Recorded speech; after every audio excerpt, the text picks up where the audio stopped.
Welcome. Thank you for attending this series of modules about addiction recovery in rural Minnesota. This module is a collaboration between the Center for Advanced Studies in Child Welfare and the School of Social Work. First of all, we'd like to thank you for the hard work you do every day. We know you are doing incredible work for children and families across the state. We also know you are very busy and appreciate you taking the time to attend these modules. We hope they will be beneficial for your practice. I'm Nikki Tillman, and I'll be your host for these modules. I'm a graduate research assistant for Dr. Amy Krentzman at the University of Minnesota School of Social Work, researching addiction recovery. I got my undergraduate degree at the U of M in Women's Culture and Health, and I'm currently pursuing a dual master's degree in clinical social work and maternal and child health in public health. Amy Krentzman is Associate Professor of Social Work at the University of Minnesota, and she is co-author with me on this training series. Dr. Krentzman is the principal investigator on the rural recovery study that I'll be talking about in this series of modules. Dr. Krentzman studies the phenomenon of addiction recovery, which involves understanding how positive behavior change is maintained. Therefore, her research is on positive psychology, spirituality, and recovery-oriented systems of care, such as sober living homes. This module is the first in a set of 3 on the topic of addiction recovery, specifically focused on rural and small-town Minnesota. Each module is approximately 15 minutes long. The first will focus on a general overview of rural Minnesota and a review of relevant material from a previous year's modules on child welfare and substance use. The second module will focus on a study Amy conducted about recovery in rural areas of southeast Minnesota. The final module will focus on resources for clients who are seeking and experiencing recovery in rural areas of the state. We'll now get into the main content of the first module. Here's a more detailed agenda. We'll start by defining what is meant by the term rural, and then give you a snapshot of rural Minnesota. We will then define rural recovery and briefly discuss how it may differ from recovery in other types of regions. This topic will be explored further in the second module when we discuss the outcomes from the rural recovery study. During this module, we will also cover why this information is relevant to you and your practice in child welfare. This first module will end with a review of relevant information from 2 previous modules about substance use and child welfare.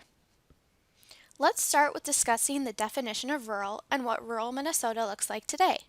We know that many of you likely grew up in or live in a rural area, but others of you may have little to no experience with rural areas. We appreciate your patience as we get everyone on the same page. Perhaps surprisingly, the term rural is not universally defined. Often, Minnesota will be divided into the Twin Cities area and Greater Minnesota. However, those terms don't tell the whole picture. When looking at research and other demographic surveys, you will find multiple different definitions depending on who is collecting the information and the source of the data.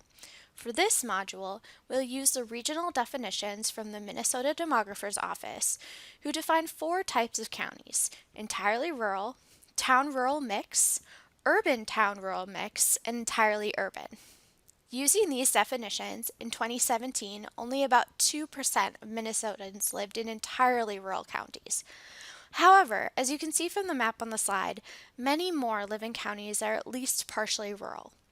Using a different definition from the U.S. Department of Agriculture Economic Research Service, 4.3 million Minnesotans lived in urban areas and only 1.2 million lived in rural areas.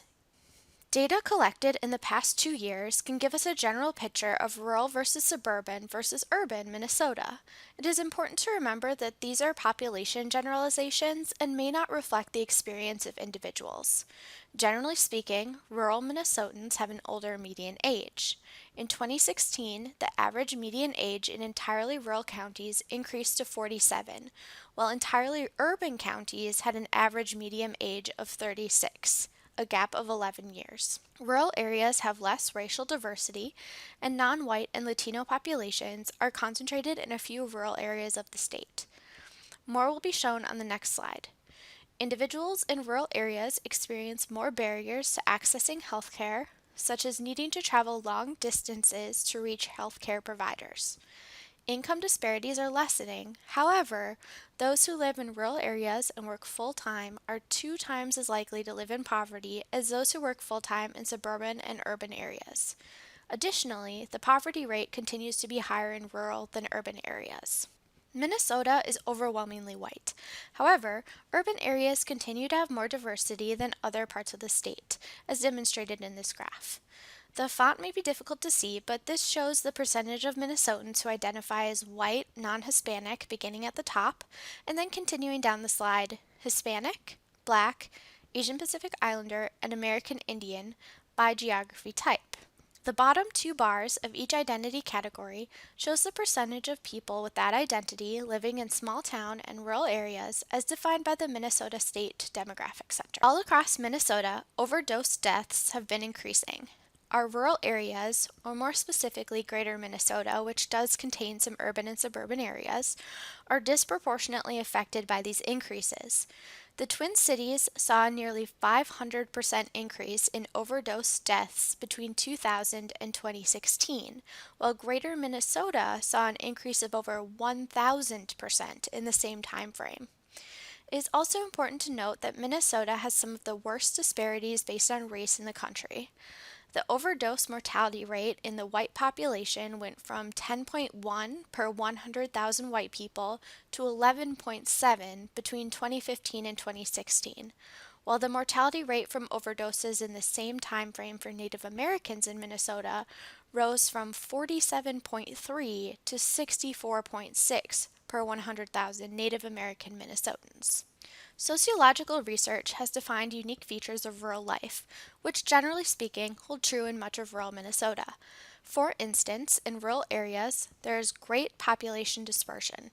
People live great distances from each other, perhaps several miles or more from their closest neighbor. Coupled with this is physical distance from places like the grocery store. Population dispersion and physical distance perhaps then contribute to a lack of services. Services like healthcare and community centers tend to be built where they can easily serve large numbers of people. Compounded by the lack of services, there is then a larger territory over which people travel to meet their needs. As we continue through the modules, we may use the term rural recovery. By this, we are referring generally to the experience of Minnesotans attaining and maintaining recovery from addiction who live in rural areas. Additionally, rural recovery refers to the unique challenges and benefits of experiencing recovery in rural areas. Please note, when we discuss any rural areas throughout the module, we are also referring to small towns. For the purposes of the study of rural recovery that will be discussed further in Module 2, our participants lived in rural and/or small towns and surrounding communities with populations under 25,000. To start the discussion about why these three modules will be helpful for your practice, we will take a look at the learning objectives. We hope that by the end of these three modules, you will understand how features of rural life affect addiction recovery efforts. This topic will be covered throughout the three modules, but especially in modules 1 and 2. Understand the role of positive, sober activities to support recovery, including helping others. This topic will be mainly covered in Module 2 and somewhat in Module 3. We also hope that you will understand the nature of 12-step programs to support recovery in rural communities, understand the nature of non-12-step sources of support for recovery in rural communities, and understand the role of recovery community organizations in Minnesota. These final three learning objectives will be covered in the third module.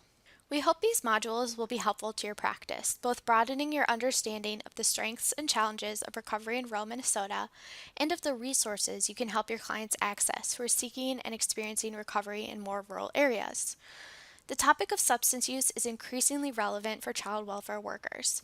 Since 2013, Minnesota has seen parental drug abuse rise from the third most common primary reason for placement into out-of-home care to the first. Nearly one-third of out-of-home placements in 2016 had the primary reason of parental drug abuse. The needs of children in the context of the opioid epidemic and other substance abuse has even reached the attention of mainstream media. This headline, "Opioid Epidemic is Driving Thousands of Minnesota Children into Foster Care," ran in the Star Tribune on December 1st, 2018. We are further hoping this module can help you better understand important nuances of rural child welfare practice. There is a need for child welfare workers in rural areas.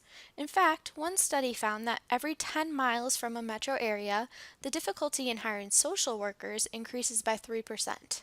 There is also a need because of the increased risk for child abuse in rural areas across the country. Rural areas have many strengths, such as informal systems of support, self reliance, more independence, and beautiful surroundings. Yet they also suffer from limited access to formal systems of support and increased remoteness. Finally, rural child welfare practice is unique, and it is important that all social services workers understand the differences between rural and urban practice. We will now review relevant information from two previous years' substance abuse and child welfare modules. Two previous modules about substance abuse and child welfare were released in 2016-17 and 2017-18. The first, Addiction and Child Welfare, focused on the science behind addiction, as well as child welfare involved families dealing with substance abuse. The second, What Works for Addiction and Child Welfare, took this one step further and discussed the strategies that have been shown effective in both addiction and child welfare. Both are still available for review on the University of Minnesota CASHU Center for Advanced Studies in Child Welfare online module site. First, let's review some information about substance abuse. It is important to remember that substance use disorders are chronic medical conditions. They are not a question of morality, character, or personality. However, addiction in our society is more generally associated with immorality, no matter the evidence against this conception. Because of this, many people who struggle with addiction suffer stigma and shame. This has started to change as more people and celebrities have come forward as being in recovery. But people living in recovery or seeking recovery may feel embarrassed to seek treatment and help because of the shame and stigma that still exists. A further issue is that addiction has such a strong hold that treatment only has a 40 to 60% success rate as measured by the number of people who are abstinent 1 year after treatment. People dealing with addiction need understanding and support, not shame and stigma. Understanding substance use is important for child welfare workers nationwide. Not only is parental drug abuse the rising primary cause of out-of-home placements, but nationally both parental and child substance use is an important factor in child welfare cases. Children from families dealing with substance abuse are more likely to be placed in out-of-home care. They are more likely to stay in out-of-home care longer. Additionally, it is important to remember that these children and their families are often affected by complex and co-occurring issues such as mental illness, post-traumatic stress disorder, social isolation, poverty, unstable housing, and domestic violence. If you remember from the What Works for Addiction module, the best answer is, it depends. While we have many evidence-based strategies to address addiction, everyone is unique and different. What works for addiction depends on an individual's readiness to change, their stage of substance use along a continuum, the severity of their addiction, which addictive substance they use and/or addictive behavior they engage in, and policies that influence the social environment in which they live.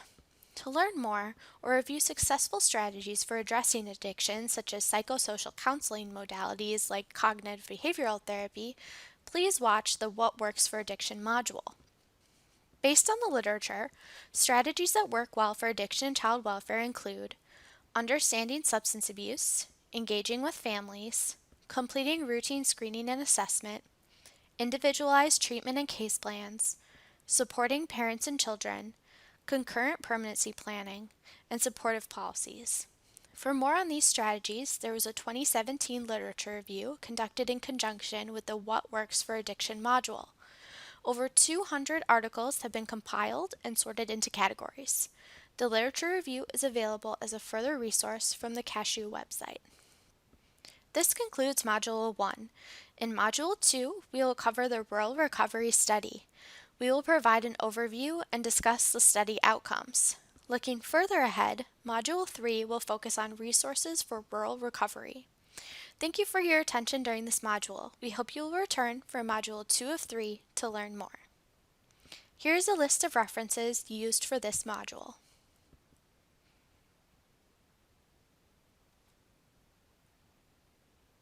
Thank you. We will see you in Module 2.